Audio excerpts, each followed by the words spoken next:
Today we're making a brisket. A lot of y'all were in my DMs about how I made this brisket.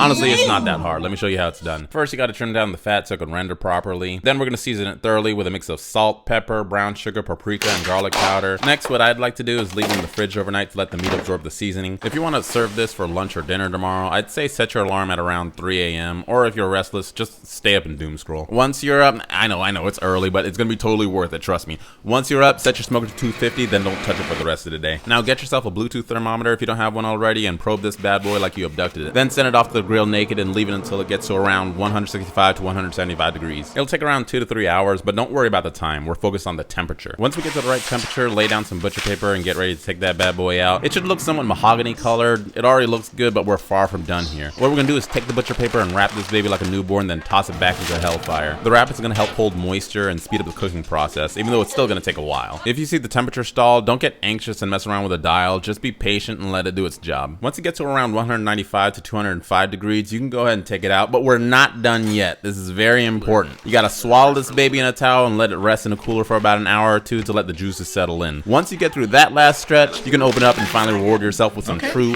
tender nism. Look at that. Oh my god. Oh, that's tender. We're good. Okay. We eating tonight. Let's go.